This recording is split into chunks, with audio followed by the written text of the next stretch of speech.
तो क्या आप भारतीय रेलवे में एक पक्की और अच्छी सरकारी नौकरी पाना चाहते हैं? अगर जवाब हाँ है तो ये जानकारी आपके बहुत काम आने वाली है। आज हम रेलवे की लेवल 1 पोस्ट्स के लिए जो बम्पर वैकेंसी आई है, मतलब 21,997 वैकेंसीज, उसके बारे में सब कुछ जानेंगे। इस पूरी चर्चा में हम देखेंगे कि अप्लाई कैसे करना है, कौन सी तारीखें ज़रूरी हैं, कौन कौन अप्लाई कर सकता है, एग्ज़ाम का पैटर्न क्या होगा और तैयारी कैसे करनी है, मतलब हर वो छोटी बड़ी बात जो इस सुनहरे मौके का फ़ायदा उठाने के लिए ज़रूरी है। तो चलिए बिना देर किए शुरू करते हैं सबसे पहले और सबसे ज़रूरी कदम से, यानी एप्लीकेशन प्रोसेस की डेट्स और फीस क्या है। देखिए, ये तारीखें बहुत ज़रूरी हैं। मेरी सलाह तो यही रहेगी कि लास्ट डेट का इंतज़ार बिल्कुल मत करिएगा। अक्सर आखिरी दिनों में वेबसाइट पर बहुत लोड होता है और दिक्कतें आ सकती हैं। तो जैसे ही फॉर्म्स खुलें, फटाफट अप्लाई कर दें। अब बात करते हैं फ़ीस की। तो जनरल कैटेगरी के लिए फ़ीस है 500 रुपये, लेकिन इसमें से 400 रुपये आपको वापस मिल जाएंगे जब आप एग्ज़ाम दे देंगे।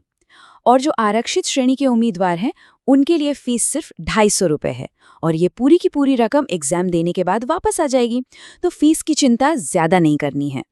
चलिए अब ये जानते हैं कि इन पोस्ट्स के लिए कौन अप्लाई कर सकता है और किस किस तरह की नौकरियां हैं। तो देखिए, एलिजिबिलिटी बिल्कुल साफ है। उम्र 18 से 33 साल होनी चाहिए और हाँ, सरकारी नियमों के हिसाब से उम्र में छूट भी है।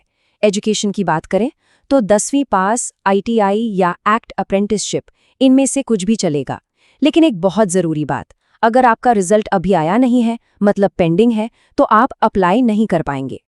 इस भर्ती में कई तरह के ज़रूरी पद हैं, जैसे कि track maintainer, helper, assistant, pointsman और हॉस्पिटल असिस्टेंट। मतलब काम करने के लिए बहुत सारे अवसर हैं। अब आते हैं सिलेक्शन प्रोसेस पर। नौकरी पाने के लिए 4 अलग-अलग पड़ावों को पार करना होगा, एक के बाद एक।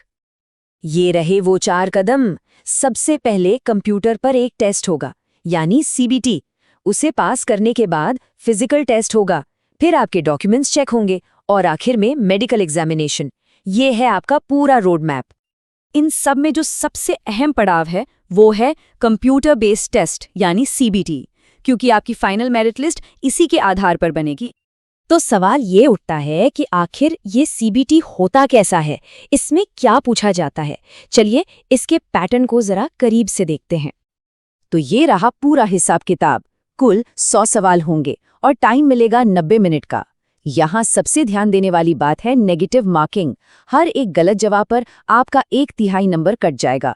मतलब तुक्केबाजी से बचना है और एक्यूरेसी पर बहुत ज्यादा ध्यान देना है। इस चार्ट को देखिए, यहाँ से आपको साफ साफ पता चल जाएगा कि किस सब्जेक्ट पर कितना ध्यान देना है। रीजनिंग के 30 सवाल और मैथ्स के 25 सवाल, मतलब आधे से ज्यादा, करीब 55% पेपर तो इन्हीं 2 सब्जेक्ट से आएगा। तो ये दोनों आपके लिए गेम चेंजर हो सकते हैं। तो सफलता के लिए एक सही स्ट्रैटेजी बनाना बहुत जरूरी है। सबसे पहले तो रीजनिंग और मैथ्स को मजबूत कीजिए। जनरल साइंस के लिए NCERT की 9वीं 10वीं की किताबें बेस्ट हैं और करंट अफेयर्स के लिए पिछले 6 से 8 महीने की खबरों पर नजर रखिए। और हाँ, प्रैक्टिस करते समय स्पीड और एक्यूरेसी दोनों का बैलेंस बनाना सीखें। अच्छा, CBT पास कर लिया तो इसका मतलब ये नहीं कि नौकरी पक्की हो गई। इसके बाद भी कुछ और जरूरी पड़ाव हैं। चलिए अब उन पर बात करते हैं। तो अगला कदम है फिजिकल एफिशिएंसी टेस्ट या PET। इसमें बस पास होना जरूरी है, इसके कोई नंबर नहीं जुड़ते। और फिर होता है मेडिकल एग्जाम, जिसमें ये चेक किया जाता है कि आप पद के लिए फिजिकली फिट हैं या नहीं। ये दोनों ही पड़ाव क्वालिफाइंग है, लेकिन बेहद जरूरी हैं। और जब आप ये सारी मेहनत कर लेंगे तो उसका फल भी मिलेगा। एक स्थायी सरकारी नौकरी जिसमें शुरुआती बेसिक सैलरी होगी 18,000 रुपये और इसके ऊपर से दूसरे सारे सरकारी भत्ते भी मिलेंगे। तो ये एक बहुत बड़ा मौका है। लेकिन याद रखिए, रेलवे की नौकरी मेहनत मांगती है, इसलिए तैयारी में आज से बल्कि अभी से जुट जाइए। सही दिशा में की गई मेहनत आपको आपकी मंजिल तक जरूर पहुंचाएगी। अगर आपको ये वीडियो पसंद आई हो तो एक छोटा सा लाइक जरूर कीजिए। ऐसे ही इंफॉर्मेटिव और फन वीडियोस के लिए चौतुका ज्ञान चैनल